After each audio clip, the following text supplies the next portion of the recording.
El senador republicano Marco Rubio insiste en pedir la intervención inmediata de la República Bolivariana, advierte que el ejemplo chavista podría expandirse hasta Norteamérica.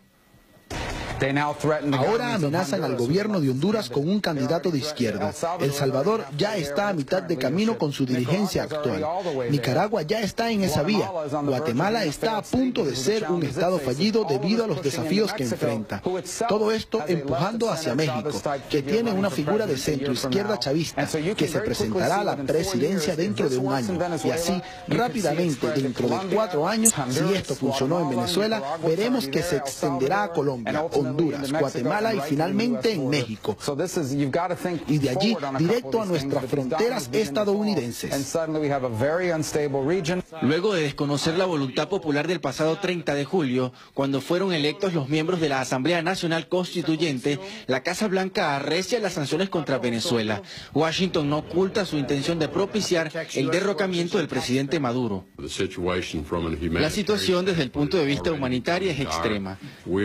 Estamos trabajando todas nuestras opciones políticas y lo que podemos hacer para que cambien las condiciones, tanto si Maduro decide que no tiene futuro y quiere marcharse, como si podemos devolver los procesos gubernamentales a la senda constitucional. Estas declaraciones fueron calificadas por la Cancillería venezolana como la peor amenaza del Pentágono norteamericano contra nuestro país desde hace más de un siglo y se suman a las revelaciones del director de la Agencia Central de Inteligencia, Mike Pompeo, quien aseguró recientemente que trabaja junto a los gobiernos de México y Perú para doblegar la autodeterminación venezolana. Este miércoles el portal Wikileaks publicó un documento de la CIA donde la agencia asegura que Caracas es prioritaria para Washington por sus reservas petroleras, las mayores del mundo. Juan Manuel Serpa, La Noticia. Venezolana de Televisión, tengan todos ustedes muy buenas noches, bienvenidos a este programa especial.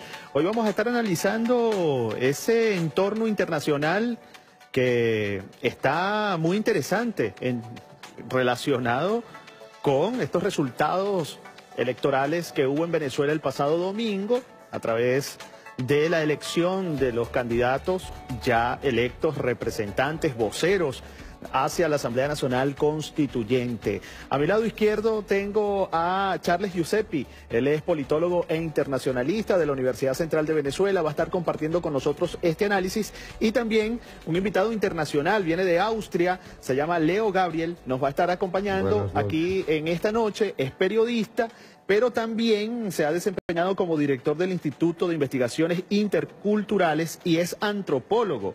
Como periodista ha estado especializado en la fuente de América Latina en este tipo de situaciones en las cuales pudiera existir algún tipo de conflicto. Vamos a iniciar este análisis hablando del protagonista de esta jornada del día domingo, el pueblo venezolano. Pueblo que salió a votar, en algunos casos asediado por paramilitares, muy específicamente en las zonas de la frontera. En otros casos, sorteando guarimbas y personas que han tenido un comportamiento muy violento para tratar de impedir, porque así se lo pidieron algunos dirigentes políticos de la oposición, para tratar de impedir el voto de algunos venezolanos. Y quisiera el análisis primero del invitado internacional Leo Gabriel con relación a lo que significa para los venezolanos, pero también el ejemplo para el mundo.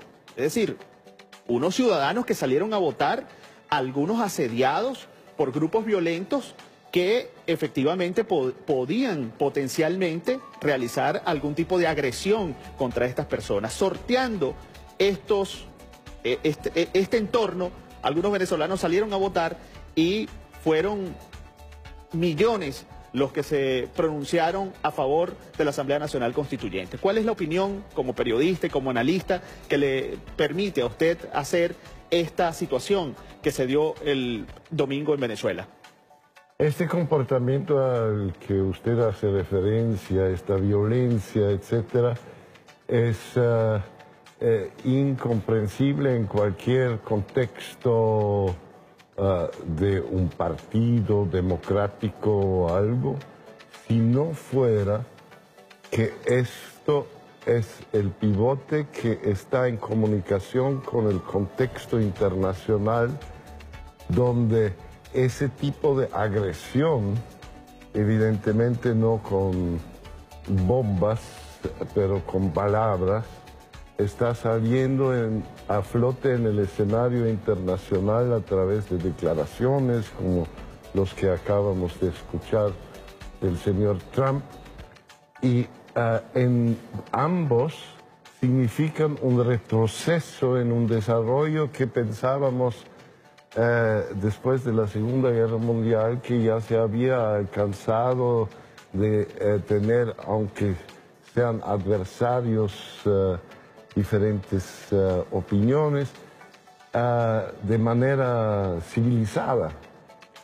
Y creo que es muy significativo para este cambio de época que está vislumbrándose, que el neoliberalismo se está aliando en este momento ya no con los conservadores de viejo estilo, sino con el fascismo sui generis. Esto lo vemos en Ucrania, por ejemplo, donde esto se está dando. Lo vemos en Europa del Este, donde hay un surgimiento de grupos paramilitares, y lo vemos en Venezuela en estos momentos. Y que esto sí es un retroceso histórico. Pero la participación de los venezolanos que pudo sortear todas estas amenazas es un gesto que, ¿cómo piensa usted que puede ser valorado este gesto en el ámbito internacional? Tomando en consideración que si hay un entorno de algunos municipios, de algunos focos muy específicos del país que generaron violencia y sin embargo los venezolanos no tuvieron miedo a esa situación y salieron a votar. Esto tenía la oportunidad de ser el día de las elecciones como observador internacional, haciendo giras quizás por unos 50, 60 diferentes mesas electorales, y pregunté a la gente, muchos de los cuales también, sobre todo en el Poliergo. El Poliedro de Caracas. El Poliedro fue el centro de contingencia donde votaron los municipios precisamente que estaban en la situación de mayor violencia. Y me di cuenta que hay un anhelo tremendamente grande de más que economía, más que bienestar social, de la paz. Y entonces es esta paz que motivó, pero esa paz también que es una gran responsabilidad por el gobierno en este momento y para los electos de la Asamblea Constituyente, porque esta espera de la paz tiene que consumirse en un tiempo bastante rápido, y si no se produce puede caer encima una avalancha popular sobre ese gobierno. Eso es por eso habría que preguntarse cuáles son las estrategias de la paz que existen en Venezuela. Quizás usted puede contestar. Claro, sin embargo, a mí me gustaría que Charles Giuseppi, que es internacionalista pero también es politólogo, nos pudiera orientar en torno a esa actitud que tuvo el pueblo venezolano. Porque esa actitud tiene, sin duda alguna, es un mensaje político también. Es un mensaje para unas vocerías políticas que parecían llevar hacia el conflicto a los venezolanos, y sin embargo la mayoría le está diciendo: nosotros queremos votar, nosotros queremos elecciones, nosotros queremos este camino que es el camino de la paz, el camino, por cierto, que ha transcurrido, en el que ha transcurrido la revolución bolivariana. ¿Cómo lo ves tú? Mira, justamente retomo las palabras, gracias, buenas noches, Arín, por tu invitación. Retomo las palabras del profesor Gabriel. Estoy convencido de que la mayoría del pueblo venezolano salió este domingo a votar justamente por el miedo a los escenarios violentos que había planteado la oposición todas estas últimas dramáticas semanas que hemos vivido en el país. Lo decía justamente el embajador Rodríguez en estos días, ellos perdieron la posibilidad de utilizar un capital político que acumularon en el año 2015 por una serie de circunstancias y dilapidaron ese capital porque se aliaron a los sectores más radicales, a la ala más radical de la oposición. El domingo la gente salió a votar porque a pesar de que el siglo XX ha sido un siglo de paz para Venezuela, de relativa paz a lo largo del siglo XX, nosotros no conocemos la guerra, pero sí sentimos el miedo que nos inflige ver esas situaciones de extrema violencia. Pero ese miedo fue enfrentado, ese miedo se superó porque la gente salió a votar. Correcto, ¿no? Correcto. Ahora, notemos algo que es muy interesante, y eso es importante decirlo, Arín, la velocidad con que se acelera la presión sobre el gobierno de Venezuela en todos los niveles, en el nivel mediático, en el nivel discursivo, en el nivel analítico, en el nivel del alto gobierno, del medio gobierno, de los representantes, de los senadores, tanto demócratas como republicanos. O sea, en este momento Venezuela está enfrentando pues una campaña de asedio como nunca antes lo había enfrentado en un siglo aproximadamente desde que el general Cipriano Castro estaba en la presidencia. Ese número de votos que se da en medio de las circunstancias, más de 8 millones, más del 40% del padrón electoral, ¿qué significado tiene para el ámbito internacional, para la visión de quienes están en el entorno interno del país? ¿Qué pudiera significar esta gran participación? Se puede tomar esto de varias formas y en varios niveles. Primero, que efectivamente si se nota como parte de una fuerza política, como es el chavismo, como dicen aquí, entonces es bastante grande. En Europa un partido político de 41%, yo no sé, quizás en Francia se dio algo parecido, pero muy excepcionalmente, ya no se da. Entonces es la demostración de una fuerza grande si lo vemos como parte de un espectro político. Por otro lado, debido a que la oposición se negó a participar, a boicotear esas elecciones para la Asamblea Constituyente, queda un poco truncado este aspecto, porque le falta como la otra parte, que son opositores por diferentes razones y también gente que quizás sí, que hubo también que tuvo miedo de salir afuera.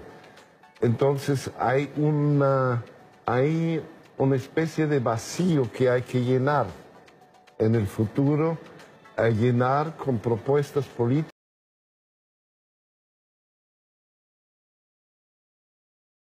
No solamente el 41%, sino ganarse la participación del 60%, no para votar por un partido determinado, sino para participar en elecciones.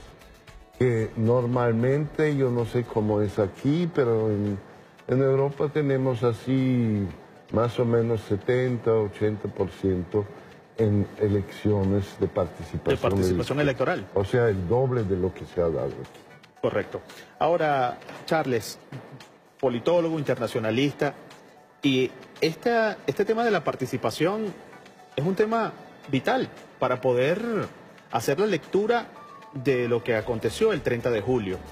Porque en el ámbito mediático y en el ámbito diplomático se había presentado, y la vocería política interna y externa dice que el chavismo estaba aniquilado, que no tenía pueblo, y resulta que ha tenido un repunte el chavismo. ¿O cómo se puede entender esta votación del 30 de julio? nosotros hemos tenido un impulso muy importante, no solo desde la votación, sino que ya el simulacro dio indicios, un par de semanas antes se hizo un simulacro que dio indicios de cómo habíamos mejorado y sobre todo lo que te retomaba lo que decía en este momento, la oposición con las acciones violentas, terriblemente violentas, incluso rozando con paramilitarismo, con acciones de calle muy crudas. Perdió el capital político y mucha gente... personas quemadas en los últimos... Mucha gente que estaba días. en descontento, pues, además de otra cosa, lo que han hecho es fortalecer el nacionalismo, porque ahí, por muy descontento que tú puedas estar con el gobierno, por muchas diferencias y por muy profundos que puedan ser los antagonismos, es muy difícil para un funcionario, me refiero a los diputados opositores, irse a retratar a los Estados Unidos, a la Casa Blanca, con un país que tiene en su historia los últimos 200 años de guerra en el mundo. Pero sin embargo han un país que ha usado celebrando... armas nucleares, un país que es un genocida universal que usó la gente naranja en la guerra de Vietnam, que ha llevado la guerra y la destrucción. O sea, asumir que tú eres el representante de un movimiento político, el representante de un país de eso que llama Immanuel Wallenstein, de la periferia del mundo, y que somos objetivo militar de los Estados Unidos, irte a retratar con los que mañana serán tus opresores, es realmente una posición bien vergonzosa. Y Venezuela también, el 30 de julio, castigó esa posición muy deprimente de algunos representantes de la oposición. Es interesante, vamos a retomar ese tema dentro de algunos minutos, pero vamos a pedirle a nuestro director que nos coloque el comunicado de la Federación de Rusia, que ha emitido un comunicado en favor del respeto a los resultados electorales que se han producido en Venezuela el pasado 30 de julio durante este proceso constituyente. Hay que... Retomando, cuando ustedes tengan el comunicado me avisen y nosotros lo leemos para todos los venezolanos inmediatamente. Y hay que recordarle a todos los venezolanos que en estas elecciones no participó la oposición venezolana porque no quiso hacerlo. Inmediatamente vamos con el comunicado que lo tenemos en pantalla. Gobierno de Rusia respalda proceso constituyente en Venezuela. Lamentamos observar que las fuerzas opositoras no solo ignoraron el llamamiento a participar en las elecciones, sino también intentaron impedirlas, provocando enfrentamientos que causaron víctimas humanas. Dijo en este comunicado la Federación Rusia. Esperamos que los actores regionales y de la comunidad internacional que están dispuestos a no reconocer los resultados de las elecciones venezolanas e intensificar la presión económica sobre Caracas, muestren contención y renuncien a sus planes destructivos capaces de profundizar la división en la sociedad venezolana. Este es el comunicado que ha emitido el gobierno de Rusia respaldando el proceso constituyente en Venezuela. Pero también tenemos otros gobiernos del mundo, pudiéramos decir, la principal economía del país, ya casi que formalmente, China, también ha producido un comunicado en favor al proceso constituyente y lo vamos a repasar con ustedes para comentarlo luego con nuestros analistas. Inmediatamente leemos el comunicado. China respalda a Venezuela, comunicado sobre el proceso constituyente. China siempre sigue el principio de no intervenir en los asuntos internos de otros países y abogamos para que entre naciones haya igualdad y respeto sin ingerir en temas internos. La elección constituyente en Venezuela marchó en general de forma estable y hemos notado las reacciones de cada parte, dice el gobierno de China. China confía en que el gobierno de Venezuela y su pueblo sean capaces de resolver sus asuntos internos, ya que lograr un país estable y desarrollado corresponde a los intereses de todas las partes. Esto es lo que ha dicho China a través de sus comunicados. Se ha estado planteando la tesis del aislamiento de Venezuela en el mundo. Incluso algunos voceros de la oposición venezolana, muy bien coordinados con otros voceros, presidente incluso de algunos países de América Latina, han dicho que el gobierno venezolano está aislado políticamente. Sin embargo, ahí está. Estos comunicados de dos de las principales potencias del mundo que están respaldando el proceso constituyente y la no injerencia. Me gustaría su opinión, Leo Gabriel, periodista de Austria que está con nosotros. Y yo quisiera completar el panorama por la posición del análisis de la posición de la Unión Europea que me parece en este contexto particularmente vergonzoso. De señor Trump, yo realmente no me espero que esté muy solidario con los nuevos procesos en América Latina, etc. Pero justo en un momento en que la Unión Europea ha dicho y reiterado otra vez que es tiempo de llevar a cabo una política exterior independiente de los Estados Unidos, después de que ha recibido una bofetada de Trump a propósito de la OTAN, que ha recibido otra bofetada con la OMC, amenazando de salir de la OMC, que otra bofetada para desconocer los acuerdos de París sobre el cambio climático, etc. Justamente en este momento, la Unión Europea se porta como un niño subalterno a la voluntad de un tipo que sí se puede decir que es mucho más autoritario en su manera de ser, mucho menos democrático que casi todos los presidentes de América Latina. Y Europa mira esto y no reacciona de manera decente. Esto es vergonzoso. Ahora, ¿qué significa, por un lado, el apoyo de Rusia y China, y por otro lado, este eje que se está conformando y que ya es muy evidente, porque ya lo habían hecho en la Organización de Estados Americanos, conformar, organizar un conjunto de países para emprenderse contra la República Bolivariana de Venezuela, y lo han seguido haciendo contra el resultado del proceso constituyente? ¿Qué significa estos bloques que parecieran estarse conformando en el mundo con relación al caso de Venezuela y otros casos también? Ari, muy importante tu pregunta. La situación es preocupante en el sentido de ellos han acelerado la presión sobre nuestro país, sobre nuestra soberanía, sobre nuestro pueblo. Venezuela no está sola, eso tenemos que tenerlo claro. No solamente Rusia y China, las dos potencias más importantes de Eurasia, sino sobre todo también Irán, que es un país aliado nuestro. Hay muchísimos países de Asia, del sudeste asiático, que son aliados nuestros. Es importante también que reconozcamos nuestros aliados de la Unión Africana de Naciones, que han sido solidarios con Venezuela desde que el presidente Chávez impulsó el relanzamiento de las relaciones hacia África. También tenemos aliados en algunas materias, como el área petrolera. Algunos países del Golfo, si bien son aliados de Estados Unidos, circunstancialmente son aliados de Venezuela en materia, por ejemplo, de presionar hacia una disminución de la oferta petrolera para tratar de mover los precios hacia arriba.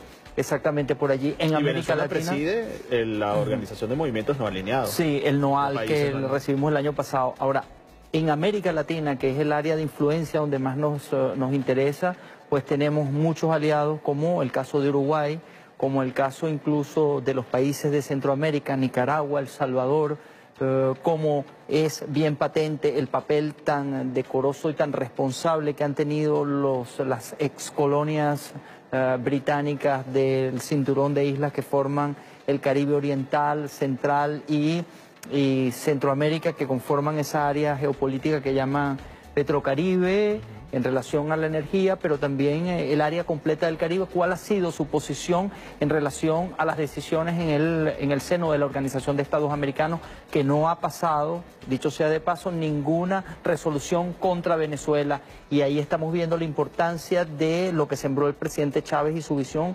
geopolítica hacia nuestro espacio natural, que es el Caribe. Por cierto, Charles, ¿Puedo completar algo? Sí, claro, pero me gustaría a agregar al comentario que tú estás haciendo, que es esta posición que han tenido estos países del Caribe es muy valiente y tendría quizás como una valoración adicional que algunos de esos países pertenecen incluso a la Unión Europea. Eso es un dato interesante. Si hablamos de apoyo, yo creo que no hay que limitarse solamente a las políticas de los estados y de los gobiernos, etcétera, donde yo siento que hay un apoyo todavía más importante es a nivel de la sociedad civil. En los movimientos sociales, dice usted.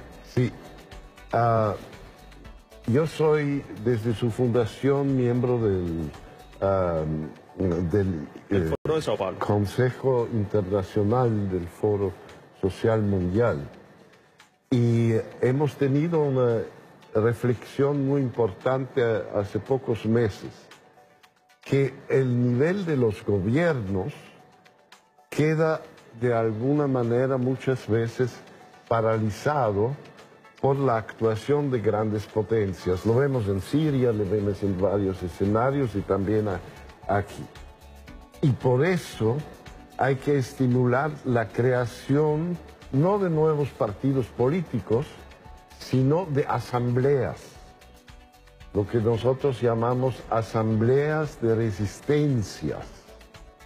Y cuando llegué aquí y escuché la argumentación que se está haciendo a propósito de la Asamblea Constituyente, se me hizo clic. Esto es una asamblea, en primer lugar, una asamblea de resistencia. Resistencia frente a los grandes poderes internacionales que es tan necesario, y hay otros procesos con otras asambleas que se están juntando en Brasil, sobre todo en Salvador y Bahía. En México estamos viendo uno que en estatus naciente en Europa Oriental. O sea, yo creo que hay otro nivel que es, si usted quiere, debajo del nivel de las potencias, de los gobiernos, que se está articulando y que creo que en este nivel Venezuela podría jugar un papel sumamente importante, no solamente como víctima, sino como actor de una conjunción de movimientos sociales y de la sociedad civil. A mí me llama mucho la atención como periodista que se esté hablando de constituyente en la Unión Europea. Creo incluso que es un error político.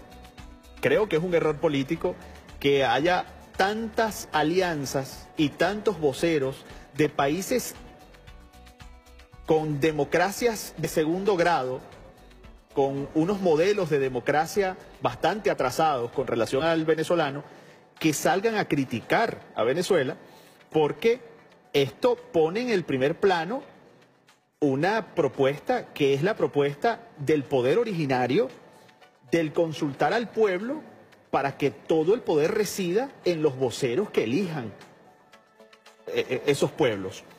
Y a mí me gustaría el análisis de ustedes, Charles, porque la constituyente fue una propuesta del presidente Nicolás Maduro en un momento que parecía que el juego se trancaba. Y sin embargo tomó cuerpo en el pueblo venezolano, pero cogió calle. Y cuando decimos calle, hablamos de que rompió las fronteras y comenzó a ser un tema internacional de mucha importancia. ¿Qué podría significar esto en el futuro mediano, corto plazo, en estas democracias de estos presidentes que están atacando a Venezuela? Bueno, fue un mensaje muy claro de cohesión, de la necesidad que tenía el pueblo venezolano, que tiene el pueblo venezolano de mantenerse cohesionado, junto, unido, como un núcleo frente a unas amenazas inéditas, como decíamos al principio del programa. Nunca antes habíamos tenido amenazas directas del Departamento de Estado. Hay una incontinencia de sanciones contra Venezuela que ha desplegado la Casa Blanca en estos últimos días. Sanciones que ya venían con el presidente Obama, pero que se han intensificado en las últimas 2 semanas.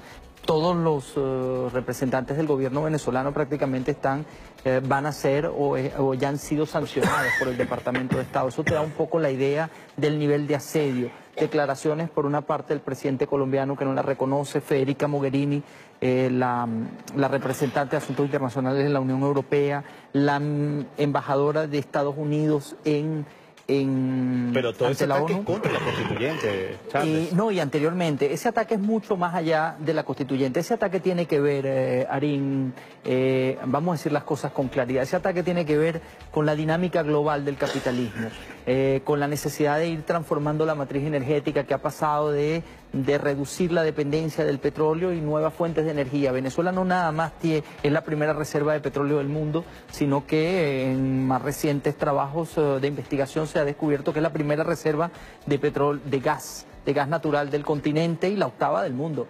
Nosotros tenemos la octava reserva de gas del mundo en las plataformas, en los campos. Sin contar con el oro, con el coltán, sí, con el aluminio. En los campos de agua afuera, por ejemplo, se calcula ya reservas probadas. Tenemos aproximadamente unos 200 billones de pies cúbicos de gas en los campos de offshore, aguas afuera, en los campos, no en la zona del cinturón gasífero del estado Anzoátegui y Monagas, sino que se han descubierto en campos. Eso significa una magnitud de inversiones muy importante para el capitalismo global.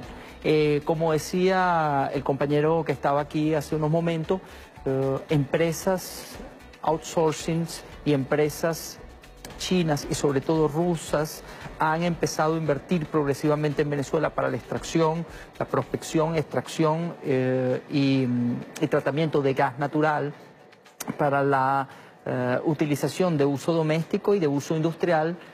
Por supuesto, está en el área petrolera, en el área de exploración, y cada vez más se ha ido incrementando la cooperación, ya no solo en el área militar, sino también en el área económica, con las dos potencias que tú señalabas. Eso preocupa muchísimo al Pentágono, eso preocupa muchísimo a Estados Unidos, que está siendo gobernada en estos momentos, ya no es una democracia formal, como se decía antes, como aparentaba antes, donde había un representante y unos clanes comerciales atrás, sino ahora son unos magnates los que gobiernan. Te recuerdo que Rex Tillerson era el presidente de la ExxonMobil, que el magnate Scaramucci, que acaba de salir de la Casa Blanca, era un hombre conocido del corretaje de asuntos financieros de Wall Street.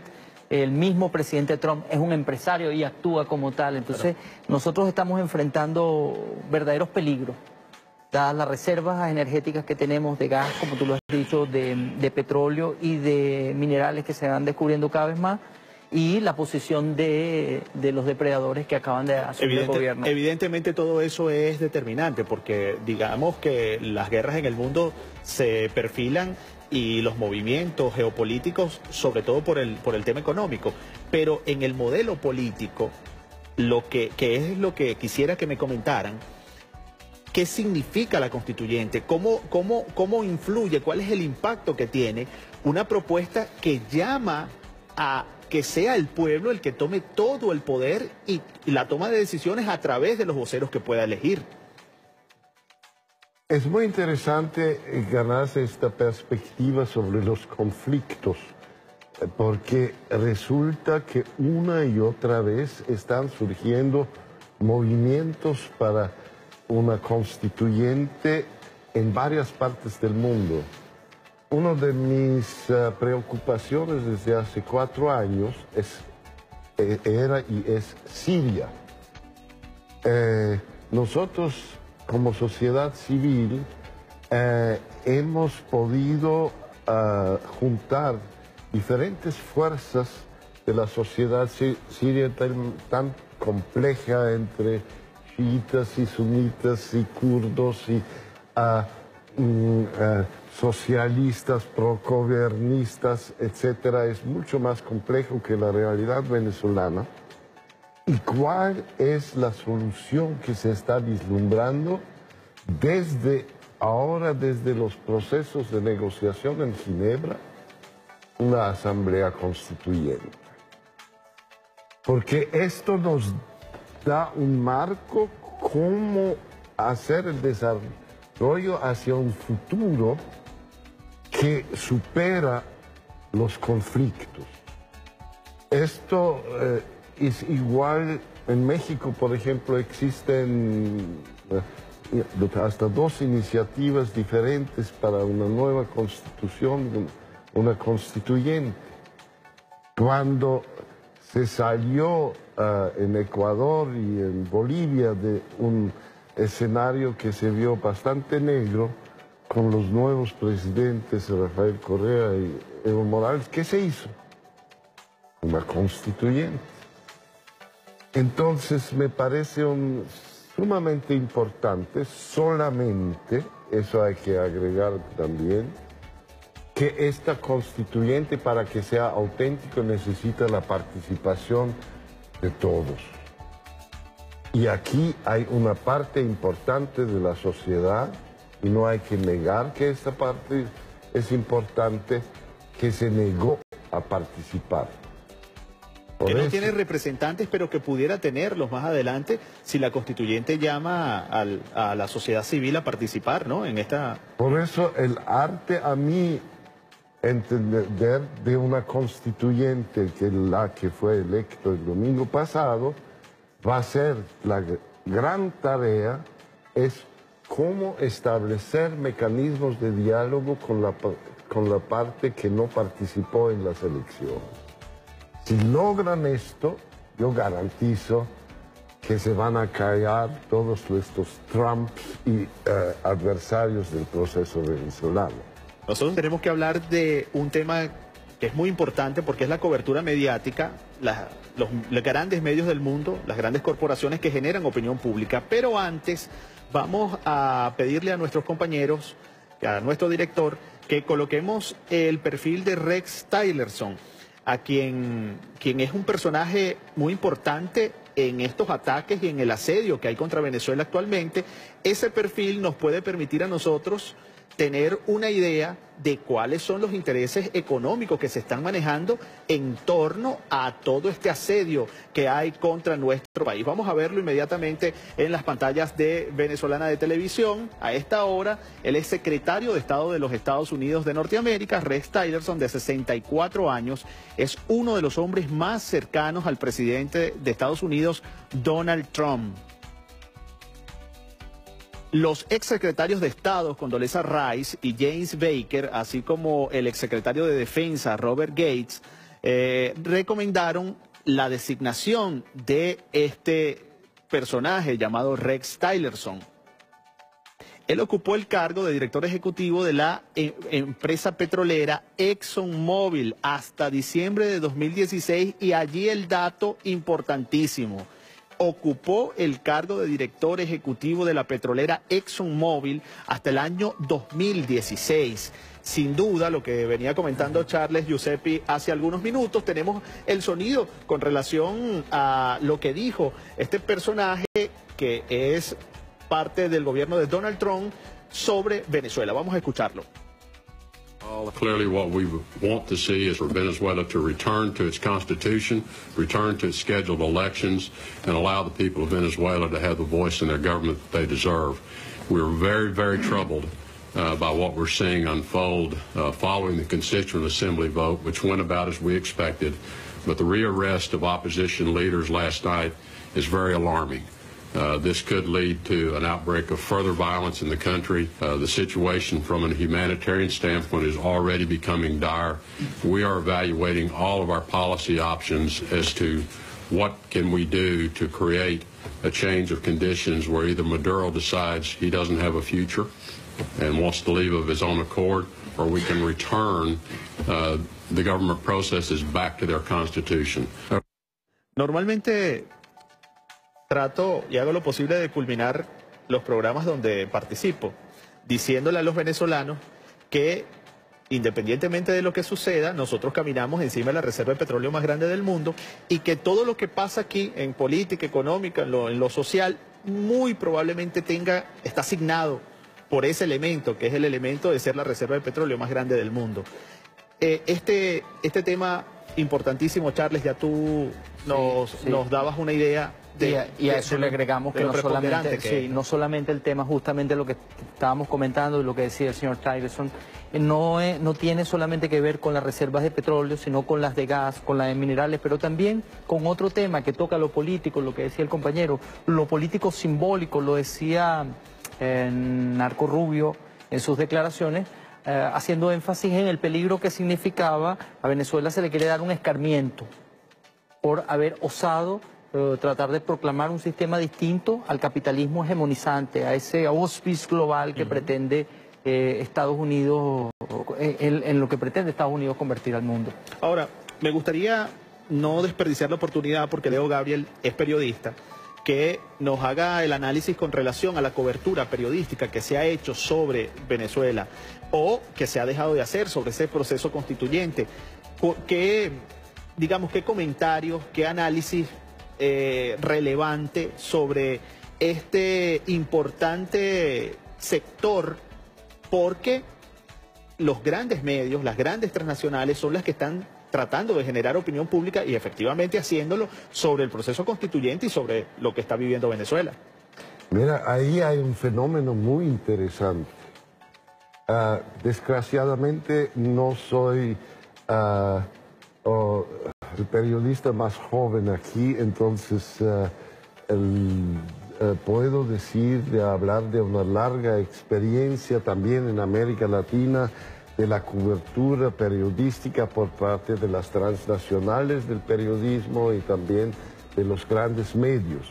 Normalmente nosotros nos movemos en lo que llamamos un poco irónicamente en circos, que son como 100 o 200 periodistas que van a todos los lugares importantes, sobre todo también aquellos lugares donde los Estados Unidos están involucrados directamente, sea en el Medio Oriente, en otros lados, en las conferencias de prensa, nos vemos, hola, ¿cómo estás?